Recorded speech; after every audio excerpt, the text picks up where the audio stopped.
حضرت علقمہ اور دیگر صحابی حضرت اشعث بن قیس رضی اللہ تعالیٰ عنہ یہ حدیث مبارکہ لے کے آئے ہیں کہ نبی اکرم صلی اللہ علیہ وآلہ وسلم نے جب رمضان شریف کے روزے فرض ہو گئے تو آپ نے فرمایا کہ تم اس کو رکھ بھی سکتے ہو، اس کو چھوڑ بھی سکتے ہو۔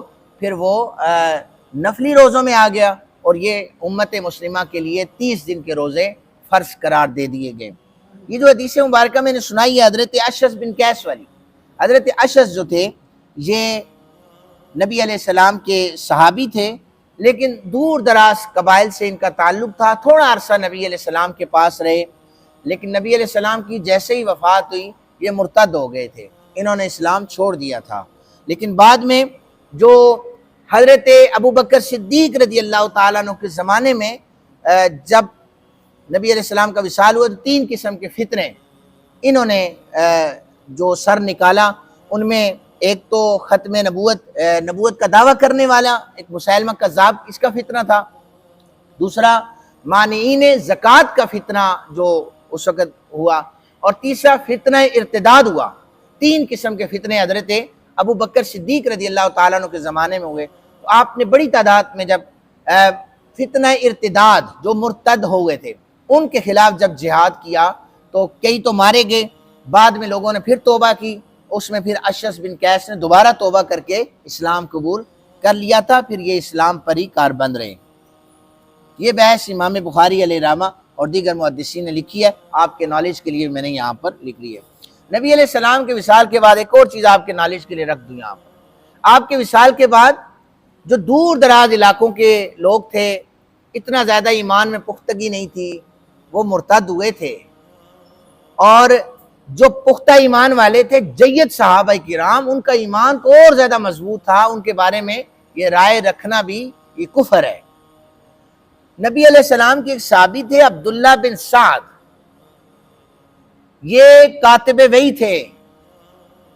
ایک دن نبی علیہ السلام انسان کی تخلیق پر وحی لکھوا رہے تھے کہ لکھو، تو جب انہوں نے تخلیق سنی نا کہ اس طرح اللہ تعالیٰ ایک قطرے سے انسان کو بناتا ہے، اتنے دن لگتے ہیں، ان کے ذہن میں آیا فتبارک اللہ احسن الخالقین، یہ جملہ آیا کہ اللہ کتنی پاک ذات ہے، کس طریقے سے وہ انسان کو بنا رہا ہے۔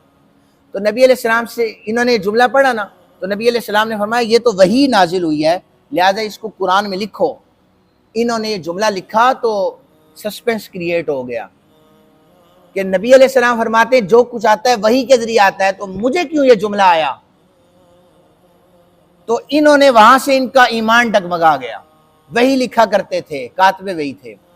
اور ایک روایت میں آتا ہے کہ اکثر نا نبی علیہ السلام وحی لکھواتے تھے تو آیت کے آخر میں حضور نے فرمایا لکھو عزیز الحکیم، تو کہتے تھے حضور لکھو غفور الرحیم، تو حضور فرماتے تھے کہ اچھا چونکہ یہ بھی اللہ تعالیٰ کے لیے ہے، اللہ تعالیٰ کی صفات میں سے ہے، تو یہ بھی وحی کا حصہ ہے، وحی کے مختلف پہلو، تو غفور الرحیم لکھو۔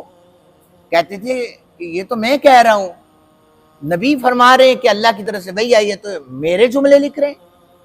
ایمان ڈگمگا گیا اور مرتد ہو گئے، کافروں کے ساتھ جا کر مل گئے، کاتب وحی تھے۔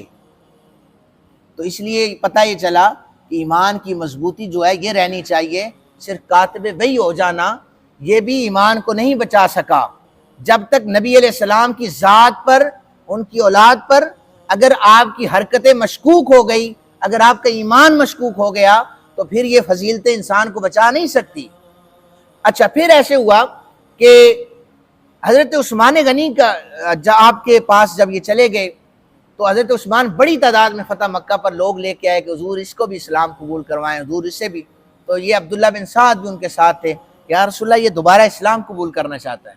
حضور خاموش ہو گئے، بولے بھی نہیں کہ حضور یہ اسلام قبول کرنا چاہتا ہے۔ حضور پھر خاموش، تیسری دفعہ انہوں نے ریکویسٹ کی تو حضور نے فرمایا ٹھیک ہے، اس سے بھی لے لو بیعت، یہ بھی ایمان میں داخل ہو گیا۔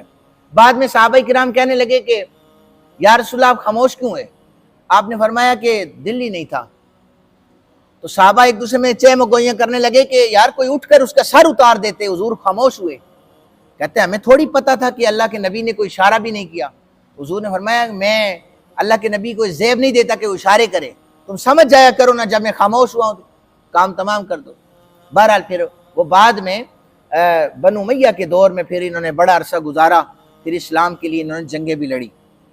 اس کے بعد پھر جو بحث امام بخاری علیہ رحمہ نے کی ہے وہ باب قولہ وقاتلوہم حتی لا تکون فتنۃ ویکون الدین للہ فإن انتہوا فلا عدوان الا علی الظالمین۔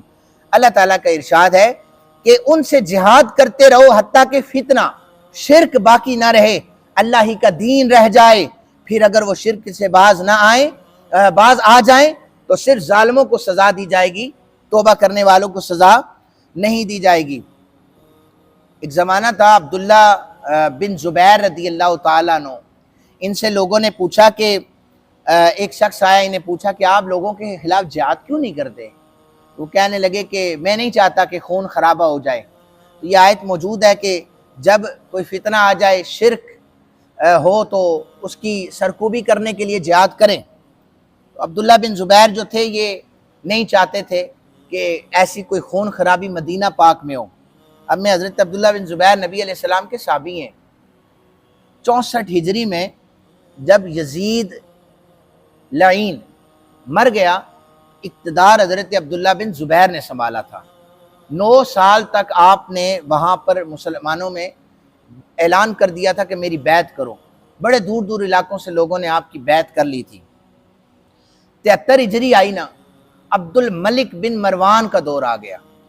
انہوں نے مکہ مکرمہ کے قریب جو پہاڑیاں تھیں نا، وہاں پر منجنیقیں لگائی، غلیل نما، وہاں سے پتھر مارے کعبۃ اللہ پر۔ عبد الملک بن مروان یہ بنو امیہ سے تھا، اور اس نے جب پتھر مارے کعبۃ اللہ پر لگے، عبداللہ بن زبیر حضور کے صحابی مقابلہ کرتے رہے، پھر ایک پتھر آ کر آپ کے سر مبارک پہ لگا تو آپ وہاں پر شہید ہو گئے تھے۔ آپ فتنہ نہیں چاہتے تھے۔ تو یہ اس آیہ مبارکہ کے ضمن میں امام بخاری علیہ رحمہ نے عبداللہ بن زبیر کی جو روایات ہیں وہ ذکر کی ہیں۔ اللہ تعالیٰ سے دعا ہے اللہ تعالیٰ میں آیات بھی سمجھنے کی اور احادیث بھی سمجھنے کی توفیق عطا فرمائے۔ وما علینا الا البلاغ المبین۔